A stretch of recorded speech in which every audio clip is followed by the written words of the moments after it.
The power of yet. I heard about a high school in Chicago where students had to pass a certain number of courses to graduate, and if they didn't pass a course, they got the grade not yet. And I thought that was fantastic, because if you get a failing grade, you think, I'm nothing, I'm nowhere. But if you get the grade not yet, you understand that you're on a learning curve. It gives you a path into the future. Not yet also gave me insight into a critical event early in my career, a real turning point. I wanted to see how children coped with challenge and difficulty. So I gave 10-year-olds problems that were slightly too hard for them. Some of them reacted in a shockingly positive way. They said things like, I love a challenge, or, you know, I was hoping this would be informative. They understood that their abilities could be developed. They had what I call a growth mindset. But other students felt it was tragic, catastrophic. From their more fixed mindset perspective, their intelligence had been up for judgment, and they failed. Instead of luxuriating in the power of yet, they were gripped in the tyranny of now. So what do they do next? I'll tell you what they do next. In one study, they told us they would probably cheat the next time instead of studying more if they failed a test. In another study, after a failure, they looked for someone who did worse than they did so they could feel really good about themselves. And in study after study, they have run from difficulty. Scientists measured the electrical activity from the brain as students confronted an error. On the left, you see the fixed mindset students. There's hardly any activity. They run from the error. They don't engage with it. But on the right, you have the students with the growth mindset, the idea that abilities can be developed. They engage deeply. Their brain is on fire with yet. They engage deeply. They process the error. They learn from it, and they correct it. How are we raising our children? Are we raising them for now instead of yet? Are we raising kids who are obsessed with getting A's? Are we raising kids who don't know how to dream big dreams?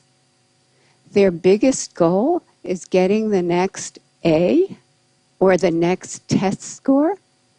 And are they carrying this need for constant validation with them into their future lives? Maybe because employers are coming to me and saying, we have already raised a generation of young workers who can't get through the day without an award. So, what can we do? How can we build that bridge to yet? Here are some things we can do. First of all, we can praise wisely, not praising intelligence or talent. That has failed. Don't do that anymore, but praising the process that kids engage in. Their effort, their strategies, their focus, their perseverance, their improvement. This process praise creates kids who are hardy and resilient.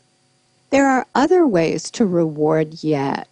We recently teamed up with game scientists from the University of Washington to create a new online math game that rewarded yet.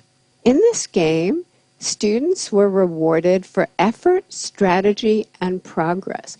The usual math game rewards you for getting answers right now, but this game rewarded process. And we got more effort, more strategies, more engagement over longer periods of time, and more perseverance when they hit really, really hard problems. Just the words yet or not yet, we're finding, give kids greater confidence, give them a path into the future that creates greater persistence. And we can actually change students' mindsets. In one study, we taught them that every time they push out of their comfort zone to learn something new and difficult, the neurons in their brain can form new, stronger connections, and over time, they can get smarter. Look what happened. In this study, students who were not taught this growth mindset continued to show declining grades over this difficult school transition. But those who were taught this lesson showed a sharp rebound in their grades. We have shown this now, this kind of improvement, with thousands and thousands of kids, especially struggling students. So let's talk about equality. In our country, there are groups of students who chronically underperform. For example, children in inner cities or children on Native American reservations. And they've done so poorly for so long that many people think it's inevitable. But when educators create growth mindset classrooms steeped in yet, equality happens. And here are just a few examples. In 1 year, a kindergarten class in Harlem, New York, scored in the 95th percentile on the National Achievement Test. Many of those kids could not hold a pencil when they arrived at school. In 1 year, fourth grade students in the South Bronx, way behind, became the #1 fourth grade class in the state of New York on the state math test. In a year to a year and a half, Native American students in a school on a reservation went from the bottom of their district to the top. And that district included affluent sections of Seattle.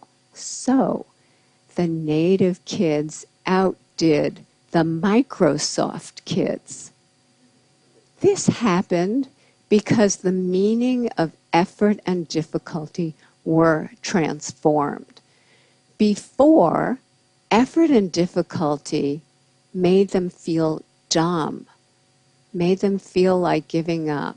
But now, effort and difficulty, that's when their neurons are making new connections, stronger connections. That's when they're getting smarter. I received a letter recently from a 13-year-old boy. He said, "Dear Professor Dweck, I appreciate that your writing is based on solid scientific research, and that's why I decided to put it into practice. I put more effort into my schoolwork, into my relationship with my family, and into my relationship with kids at school. And I experienced great improvement in all of those areas. I now realize I've wasted most of my life." Let's not waste any more lives, because once we know that abilities are capable of such growth, it becomes a basic human right for children, all children, to live in places that create that growth, to live in places filled with yet.